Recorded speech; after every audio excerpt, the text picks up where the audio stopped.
Hello everyone.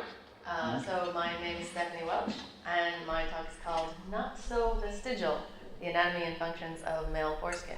And thanks so much to Paulina for inviting me here, and to everybody else, thank you. I'm happy to see this many people out here on the last day at this time of morning. I have no financial interest to disclose in relation to this topic, but I do admit to the bias of being opposed to the practice of routine infant circumcision, but more generally the practice of non-therapeutic amputation of any non-regenerative body part from any individual without his or her personal and informed consent. My aim for today is to focus on providing the information that's most likely to be missing from your informed consent conversations for those who have them on this topic, which is to say, what is foreskin really and what does it do, before we go making any decisions about removing it. And if there's time after we cover those, we can delve into other aspects of the topic. So first off, an introduction, who am I to be talking about this topic? I'm not a physician, so I'm coming here. I am an ancestral health advocate with little formal training, but mainly driven by personal interest. My bachelor's and master's degree were in liberal arts fields in classics and art history. I never went on towards a PhD, but if I did, it would probably be evolutionary biology. My introduction to the health and wellness field was started through nutrition in about 2010. After 2 years on the vegan-vegetarian bandwagon, I found out about paleo, perfect health diet, the Japanese, all that. I also began practicing as a massage therapist, which gave me huge insight into the musculoskeletal system and its pathologies. But I keep taking my interest in all these things to the most controversial levels that I possibly can. A term that I kind of picked up in the last couple days, I'm making this up, but as a disruptive anthropology. I get most engaged studying and talking about and trying to share things on what I think are all the useful elements of human nature that probably make everybody else the most uncomfortable. And I like just getting in and dealing with all of that and bringing it to the forefront, and I think that's helpful. We've been talking about bowel movements and everything, and we're gonna go a lot further than that. So at first, nutrition actually fit into this category when I was talking about fat before the paleo diet became socially acceptable. I was getting a resistance from that. Things got worse when movement health led me to going barefoot all over Boston with the assertion, shoes are not paleo, which is my website. Today we will see how uncomfortable we can get with dealing with sexual health and discussing things that you may not know about male genitalia and circumcision. So, so now this is a short talk, and I was going to try to skip the background and go straight into the anatomy and physiology. But I realized we have to set some context, so I'll try to get through this as quickly as I can. So there are a number of cultures in the world that practice male circumcision for various reasons. Religious, some rites of passage, some custom, and at various times in the male's life, some infancy, some childhood, adolescence. Based on what I've highlighted, you can see that besides the US, only one other country, South Korea, does it primarily out of just custom, and that's only since 1945, since we introduced it to them. Only one other culture besides us does it in infancy, and that's for religious reasons, and none of them, except the US, claim that it's for any kind of medical benefits. In the US, rates vary by region. Over 30 years, 1979 to 2010, the prevalence has been highest in the Midwest, as much as around 80% during that time, and lowest in the West, as low as around 30% in that time frame. So how did we get started in the US? I felt like I had to bring this in. It goes back to kind of the mid to late 19th century, when we thought that excess sexual excitement was a contributor to lots of health problems, like epilepsy. It's kind of in a similar vein as we used to talk about hysteria as being responsible for women's problems. So masturbation was an obvious contributor to excess sexual excitement, and it was determined that the best way to curb masturbation in young boys was to cut off their foreskins, because that would make masturbation much less interesting. And the guys here can maybe, tell us how well that really worked. Just to be clear, though, circumcision wasn't just for boys. For girls, the recommendation was to excise or burn the clitoris with carbolic acid. That didn't become illegal in the US until the Female Genital Mutilation Act of 1996. So I know some people mention that they see this in their practice of women, some maybe African, but some actually in the US, that this was going on for a long time. So since those early origins, 1900s, circumcision, which started as a way to make masturbation less fun and thus reduce excess nervous energy, has been credited with treating everything from syphilis to clubfoot, diarrhea, blindness, incontinence, tuberculosis.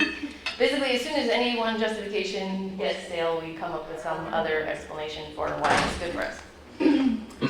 This is still, to some degree, the case with the American Academy of Pediatrics, which their, this is a 2012 statement, says that the evaluation of current evidence indicates that the health benefits, the emphasis is mine up there, of newborn male circumcision outweigh the risks, as the what they consider the risks. Although health benefits are not great enough to recommend routine circumcision to all male newborns, the procedure's benefits justify access to this procedure for families who choose it, which is to say insurance supported. What they refer to as specific benefits identified include prevention of urinary tract infections only in the first year of life, prevention of penile cancer, and reducing transmission of some sexually transmitted infections, including HIV.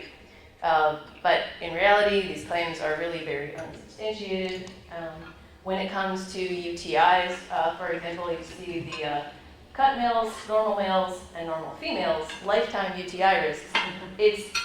It's negligible difference lifetime for males, and compared to females, it's 5 times as much in females. As to our understanding of this, we may, in fact, in the uncut males, we may be causing a lot of those by improper care, because a lot of parents and even doctors or other caregivers are under the mistaken notion that you actually have to retract and clean under a baby's foreskin if they keep it, which actually is likely to cause urinary tract infections. So this is probably, false information here. And we have ways of dealing with that, antibiotics, or just letting it resolve itself. So the second thing, as far as penile cancer, the preventive penile cancer is totally disregarded by the American Cancer Society. Penile cancer is extremely rare. In fact, the rates of death from hemorrhaging from the circumcision procedure itself probably exceed the rates of death of penile cancer in the country. And it would take over 900 circumcisions to prevent just one case of penile cancer in the country. And that's just not how we should be practicing medicine, in my opinion. The last one that people bring up all the time now is the STD prevention. And even if this is effective, it's not relevant to infants who, this is being done without their consent. It's not in any way a vaccine, or no one would ever rationally say that we shouldn't promote condoms for prevention of STDs. It's not like it protects you to any substantial degree. And the African studies that have tried to suggest that, I'm not going to try to get into that right now, but they're not very good. But suffice it for now to say that what the American Academy of Pediatrics says about medical benefits is not supported by any other countries. There's no medical organization in the world officially recommends routine infant circumcision, and statements against it come from England, Canada, Germany, the Netherlands, Austria, New Zealand, Nordic and European councils. In Denmark, it's completely banned, and in Sweden, the minimum age is 12 with the boy's consent. So outside the US, it's not really a thing, medically speaking, but inside the US, we're dealing with a problem, and that's that most doctors who perform the surgery here are neither personally familiar with nor trained in the structure that they're removing. So that's what I'm dealing with here today. On the one hand, the average age of pediatricians who are the most likely specialty to be performing this kind of surgery is about 50. Among these, some are women, of course, and of those who are male, since they were born on average about 50 years ago, which is when circumcision rates were at their peak, they're fairly likely to have been subjected to it. In other words, the least statistically likely population to be performing infant circumcisions in the US is males with intact foreskins. So we're not really addressing this very well elsewhere. minimal to no information is generally supplied in medical education. Or if any of you actually learned about what I'm about to share in school, please let me know what program covered it, because I'm not aware. I would love to know if anyone is. And even anatomy books tend to show circumcised penises without explanation. I'm sure that's not true across the board, but in a lot of cases it's just not even there. So the solution I want to offer is to just bolster our capacity for informed consent, because up to now we've largely been operating blindly, but because we're here as for the Physicians for Ancestral Health retreat, the ancestral health perspective suggests that we should give some credit to evolution for having just maybe, possibly gotten things right in the first place. So I'm saying let's get educated, so hope you guys are all with me on that. First up is foreskin anatomy. So our learning objective number 1 for this presentation is to list and describe 4 anatomical structures found in male foreskin, which we're about to get to. And I'm just warning you now, we are going to get to some graphic images, mostly of healthy, but in a couple cases not so healthy genitalia. So be forewarned. I hope you're all doctors. I think you can probably handle this one. All right, so for visual appearance, so on the left we have a baby penis with foreskin intact, with just a small opening at the tip for urine to flow out there. The adult male version in the middle is one with enough foreskin to cover the whole glands as an adult, which is not always the case as you grow up. You can't really predict from baby to adult how much coverage or how extensive the foreskin is going to be. It's looser here, but you can kind of, see it's kind of, it's still a little bit bunched up at the tip there, and we'll talk about how that happens as well. On the right is one that's erect, where the tissue rolls back and exposes the glands. Okay, so now, generally speaking, the foreskin, also called the prepuce, is not unique to humans or to males, but is something that all mammals have to cover their glands. In humans, it's formed from the preputial lamella, which is the same tissue in males that, for females, makes up the clitoral hood. It's also the same tissue which, as we noted before, the US FGM bill made illegal to perform non-therapeutic procedures on for minor females in 1996. Okay, visible structure. So zooming in, we can see 2 of the 4 things that we're going to talk about as far as anatomical structures, as well as the differences compared to a circumcised penis. So you see right here the moist pink glands, because the glands is a mucus structure, and it's really an internal structure that it's not always obvious when you see a circumcised one. So you get the mucocutaneous junction as you transition from the mucus tissue to the cutaneous tissue, which is the same kind of transition you get in lips, eyelids, vulva, anus, nostrils. The frenulum, right below the glands there, is our first major structure, is the fan-shaped bit that attaches it, which is like the frenulum under the tongue that holds the tongue in place. This is typically removed with circumcision, although sometimes you find remnants of it. And lastly, the bunchy bit right here is right around the mucocutaneous junction is they just call it the ridged band. Kind of descriptive term. We'll get into more detail on that when we get to nerve types and functions, but just to go back to where that is when it's flaccid, it's actually right around the very distal tip is where that ridged band is, so that is part of what's always removed when circumcision takes place. You really can't preserve that if you do any kind of procedure. It's hard to envision just exactly how much skin this amounts to, but here's one representation by a company called Foreskin, which is working on trying to provide replacement foreskin. And it amounts to around a 3 by 5 inch area if you flatten it out, which is kind of like the size of an index card or an iPhone, as you can see compared there, which can be as much as a third to half of the total adult penile skin.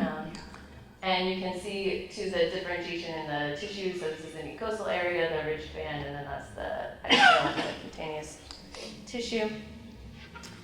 Okay, so we got the frenulum, we got the ridged band. Third is the melanoprepucial membrane, which is when you don't really see this.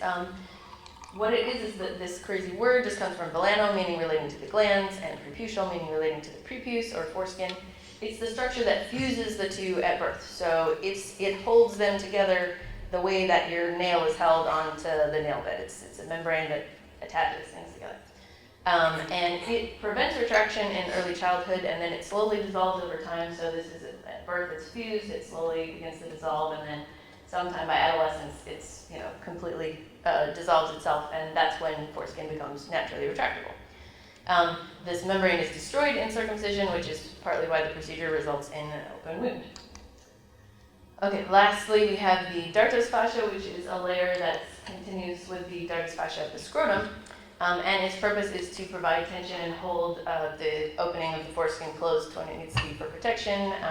Just keeps tension on the area to retain moisture in there and to prevent foreign matter from entering. And going back again to see here, it's the reason why it is bunched up at the end, basically. That's the dartos fascia tension holding that protectively closed. Okay. Next section, this is a fairly short section, and our second learning objective is to contrast the type of nerve endings found in the foreskin, specifically the ridged band, with those found elsewhere in the penis, mainly the glands. So we have two main types of nerve endings associated with specific areas in the penis. The glands, which everyone knows is sensitive, is dominated by free nerve endings. So these free nerve endings, I guess you probably mostly know, these primarily sense pain and irritation. So it's actually most analogous to the sensations felt in the cornea of the eye, which is not a great place to be touched all the time. So when circumcised guys report, when asked about sensitivity, they say, I couldn't possibly stand any more sensation than I already have. It's probably because their sensation that they're experiencing is dominated by the free nerve endings, and it can be very intense and not necessarily as pleasant. On the other hand, the ridge band that we talked about, that exists right at the mucocutaneous junction, lives at the very distal tip of the foreskin when it's flaccid, that is loaded with Meissner's corpuscles. Those are the fine touch receptors. And these are a very specific type of nerve ending. They're found only in a few select places in the body. The lips, fingertips, soles of the feet, foreskin, and I think I read this, but I couldn't locate it, so if anyone can verify it for me, possibly in the anus also, I'm not 100% sure. But in any case, this is a highly specialized type of nerve tissue that's sensitive to light pressure, found only in places of the body that are specifically meant to be able to perceive fine detail. Okay. All right, so we got the nerves down. Free nerve endings and Meissner's corpuscles. So Meissner's corpuscles in the foreskin. So learning objective number 3 that we're going to tackle is explaining the 7 most important physical, physiological, and sexual functions of male foreskin. This is one a lot of people say, but it doesn't do anything. Well, so here's the question. So is it vestigial? Does it not do anything? So, well, is our appendix vestigial? This got brought up the other day as well. Actually, the appendix, we found out, turns out to be a reservoir for healthy gut bacteria repopulation. So the myth about the foreskin is that it doesn't do anything. The reality is, just like the appendix, while we can usually get by without it, it's a useful and functional structure. We should understand what it actually does. Okay, so 7 main foreskin functions. We're going to look at protection, sensation, lubrication, mechanical action, erectile stimulation, partner stimulation, and everybody's favorite, contributing to penis size. Let's see. Okay, so when it comes to protection, all right. The gland, as we mentioned before, is an internal mucous membrane structure. When it's covered, it stays moist and soft like this. When it's not covered, it keratinizes and becomes rougher. So, slightly graphic image, the next guy coming up suffered removal of a little bit more than just the glands coverage in terms of tissue removal, lost pretty much the whole skin on the shaft there. But when you're looking at an infant, the difference, it's really not that much different to take off the foreskin versus, oops, I got a couple more millimeters and there goes everything. No, I hate to say it, but that is not that rare. As an obstetrician, that was part of my job, and I dealt with other people's problems. So we're hearing from the audience that from an obstetrician, she is telling us that is not actually that rare. Okay, so with loss of foreskin in terms of protection, right off the bat, you create an open wound in infants, which is a lot of exposure to infection. You're increasing the opportunity for foreign matter to enter the urethra. We saw how the dartos fascia holds it kind of closed and protected. The glands becomes keratinized as it's exposed to the outside, and it can be subject to irritation. Again, contact with those free nerve endings, which are normally going to be protected if the foreskin's covering it, and those are the ones that mostly sense pain and irritation. Okay, in terms of sensation, this is a quality more than a quantity type of issue, because we saw that we have two different types of nerve endings that we're dealing with here. And this is this graphic is kind of relating to the gate control theory, which I think is usually related to pain, but there's essentially limited bandwidth in terms of nerves, and when you have some nerves competing for, the information that's passing through, some get priority over others. So when you have the Meissner's corpuscles in there and everything, you have these additional sensations that are preventing it from being too intense of overstimulation, and essentially it's a quality difference rather than quantity, as I say.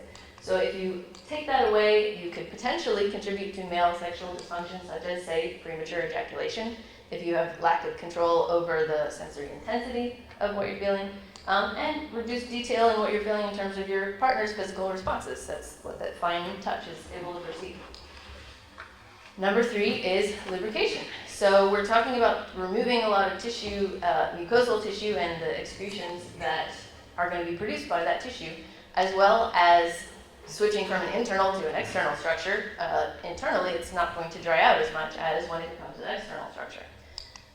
So if you have a loss of these lubricative functions, you could contribute to what might be perceived as female sexual dysfunctions. In fact, because what seems like vaginal dryness is maybe because the penis isn't contributing its share of excretions, as well as increased friction and irritation, so that could potentially be a negative for partners.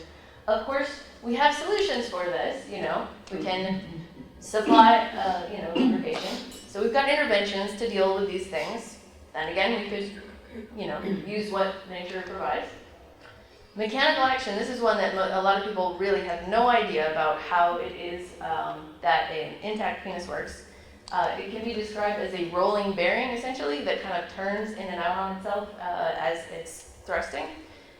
It facilitates the contact of the mucous membranes because you've got an internal male structure and an internal female structure. They like to connect together while keeping everything else on the outside. So it reduces friction and conserves lubrication in those areas. And this is an attempt to show, this is sort of the vagina here, penis is entering. This is the foreskin is kind of bunched up here, and it extends as the penis goes in, and then as the penis comes out, it rolls back up. And so it just allows this, internal part to contact the internal part of the female and keep everything else on the outside. So if you take that away, again, you might get the same type of, say, like in the lubrication slide, female sexual dysfunction such as vaginal dryness or increased friction and irritation might be if you just have, the piston, I guess, instead of the bearing. Next up, erectile stimulation. So the tension on the stretch receptors in the tissue, particularly the ridge band, is part of what stimulates erection. So that's somewhat significant. I think we're experiencing a lot of in this country, male sexual dysfunction, of erectile dysfunction.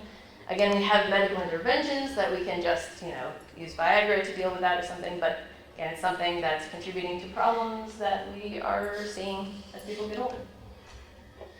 Number 6, partner stimulation. So if we're looking at, basically this maximizes the amount of tissue available to create pressure and fine touch sensation for the partner.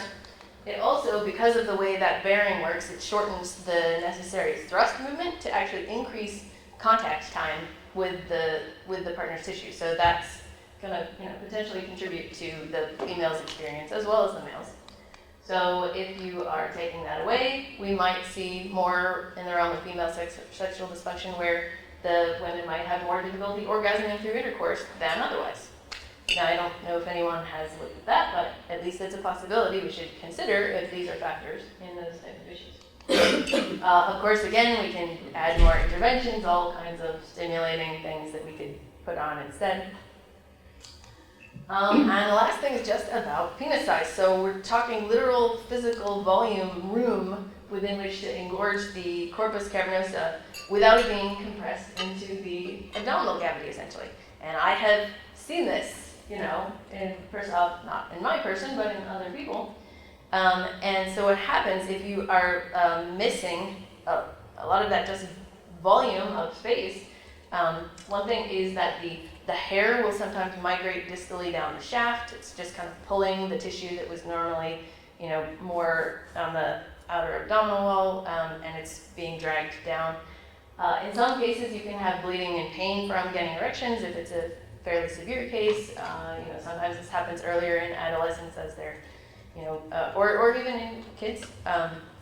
And essentially, it can be compressing the erection into the abdominal cavity, and one of the more severe, I guess, situations is, picture coming up, is what can sometimes be called buried penis, which is essentially when it folds in itself into the abdominal cavity because it's not coming out because it's compressed. Okay, so that's about it. That's what I wanted to cover today. So I'll just run quickly through again, just to remind you. The anatomical structures we discussed were the frenulum, that fan that holds the tissue onto the penis, the ridge band where all those Meissner's corpuscles are, the melanoprepucial membrane, which fuses the foreskin to the glands at birth until childhood, up potentially through adolescence, the dartos fascia, which helps hold tension on the tissue so that things stay protected and sort of stretch back. The nerve endings we discussed were the free nerve endings that are in the glands, which are very different from the Meissner's corpuscles, which are in the ridge band of the foreskin and perceive very different types of sensations and kind of work together to create the full sensory experience. And then the functions that we looked at in terms of protection of the glands, sensation, lubrication, the mechanical action, erectile stimulation, partner stimulation, and contributing to penis size. So those are the things that I feel like we should take into consideration when we're dealing with informed consent. And after that, I just basically have some references and things, and that's it. So we can open to questions.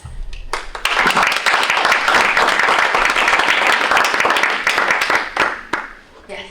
As a practicing obstetrician for 25 years, and during much of my career, I did whatever I was told. I changed the way I thought several years ago and started thinking independently. So I've done thousands of circumcisions, and I've seen others done. And some of them, you talked about a good circumcision, and you showed one complication. There are many where they have adhesions and bands and bridges, and they have redos, and there are a lot of really incompetent people that even doing a circumcision is an art, and there are plenty of people doing bad ones. As well, I just want to bring up also from the gynecologist's point of view that there is a lot of stuff going on to female genitalia right now. It's a huge industry.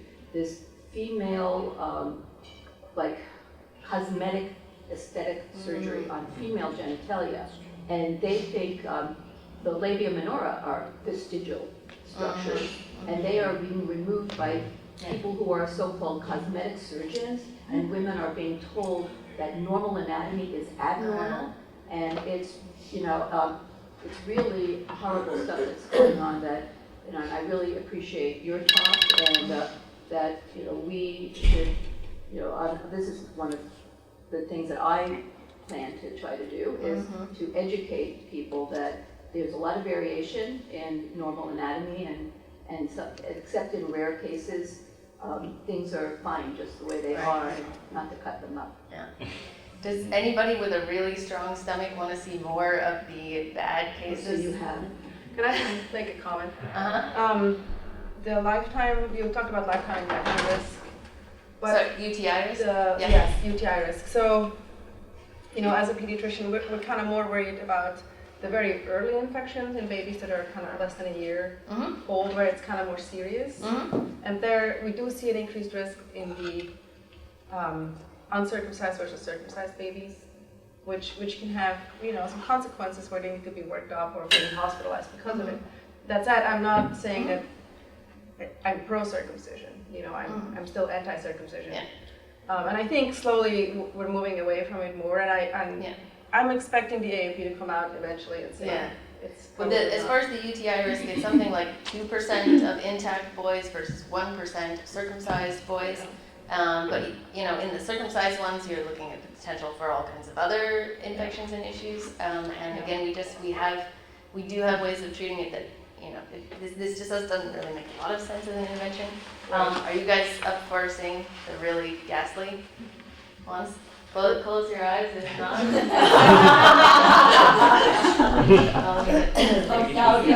Okay, here's the baby side of things. Wow. Yeah, there are people that use cautery, and they're using it on the metal gonko. I mean, it's like With no anesthesia, of course, right? Just the there's sugar. almost never anesthesia. Yeah, just the sugar And water. there are people who just say in 1 minute use these horrible like guillotine type. Yeah. I mean, it's just I use anesthesia. there's some I really mean, bad stuff that goes on. So they say that that the AAP says that the rate of complications is low or is rare. It just unless you have a real therapeutic benefit to show, there's no justification for a risk like that. I think that a key part of what you said, though, that relates to what Larissa, the UTI risk is, what I feel most guilty about now is not the circumcisions I did, but all the foreskins I told intact mothers, or mothers of intact children to retract. Right.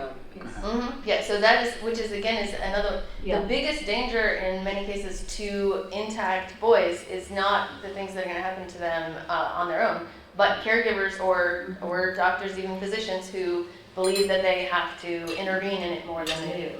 I'll go one more slide. I do have a few of the adults, what some of them look like as an adult on the left. Yeah, you see that middle one on the bottom? That is really common. Yeah. So there are amputations, like complete penile amputations that happen. There are all kinds of lots of things that nobody realizes that actually do happen. Again, it's not a high percentage of cases, But even still. when they just do a redo, they take a baby and put them under anesthesia, which is bad for their brain. So I think like yesterday we heard about the WHO, this is a really political issue, I think, with the AAP, unfortunately. Like I think most people agree there's not a lot of evidence for this, but because it's a cultural thing and the AAP is, trying not to step on people's toes and dealing with the culture of how prominent this is, and I don't know how to address that, but I feel like this has become more, the AAP doesn't want to come out and just completely Because of the religion. Yeah. Yeah, exactly. Well, We've got I moils read- doing this that aren't even medically trained, That is so bizarre. It'd be like practicing medicine without a license. Yeah. Like, what is that? I have a pediatrician friend who's Jewish who does it. He's a moil, but in their culture, they have people that are just learn how to do this and do it. Yeah. It's their career. Yeah. Well, and when it comes to, we deal with the idea that female genital mutilation from African cultures, we can get behind the idea that that's not okay, and we already have banned that. But when we're dealing with something that's present in our own culture, in fact, that's the reason why I got started in this whole issue was when I made a fateful comment on Facebook in 2014, and someone essentially accused me of being anti-Semitic. And I said that has nothing to do with why I'm interested or opposed to this, and so that's when I realized I needed to be able to back up my arguments of opposition, and that turned into it. One thing that actually helps is insurance companies don't cover it anymore because it's considered cosmetic for most things. So in my patient population, which is low income, I think it costs about $250 or $300 out of pocket to have it done. Most insurances still cover it. Really? So the Medi-Cal and Well, that's seeing most Medicare, that's what AAP was saying, that it justifies. yeah, exactly. The Hispanics culturally don't do it, which is mostly my population, but there are They some, do. Hispanic, right? They don't. They don't. Oh, that's strange. Typically they don't. In Washington State, they did. All the Caucasians do. Okay. Yeah. One does like me. Exactly. Yeah, I know. Why? And actually, that is like one of the number of reasons that parents Yeah. come in saying they want them to look like dad. They want their son to look like dad, Yeah. which is crazy. So, yeah, it started off for non-medical reasons and it's just been perpetuating. And yeah, I know that's essentially. But that's why in Europe it's becoming more of a human rights issue. Is the idea that everybody has a right to their bodily integrity, and that it's not a parent's choice to do something that's elected, non-therapeutic. Again, like I said. Well, I think it's so interesting because there's such this big, thing about female circumcision, which everyone can pretty much agree is, mutilation. But in this case, because it's again so cultural and there's some religious. It's all in our heads, and that's why I want to talk about it. But it's mostly in the United States and Europe. Yeah, It's I think pretty in much Australia pretty they don't do rare. it either. Huh? I don't think they, in It's- Australia. It's very low in Australia and New Low. Zealand at this point. It's banned in Denmark, and it's like 0% in Finland. It's It's a US. It's a US thing. Yeah. The female, about Canada? Yeah, I was the gonna say. female procedure, it's like if you're cutting off the clitoris, it'd be like cutting off the glands of the penis, so they're not exactly the same I thing. don't think you can but- compare them either, yeah. Yeah. there's as much variety in female circumcision, what's being removed as a lot of different things end up getting removed. The analogous structure is the male foreskin is to the clitoral hood. Yeah. But I It's all over haven't seen the- that kind of female most of the female circumcision I've seen has been very mutilating. Mhm. And some of these women, they barely have enough to let out the menstrual blood. So it's much more. Yeah, so more I mean, I think debilitating. you have a very good point, but I think comparing those two sports. But it's really this How are we on other time? thing, this growing industry, where to make money, it's all about capitalizing on women's 9:23 right now, so about 8 insecurities. minutes over. To then say that women all need to be changed. Okay, we need to actually wrap up. Thank you. Thank you.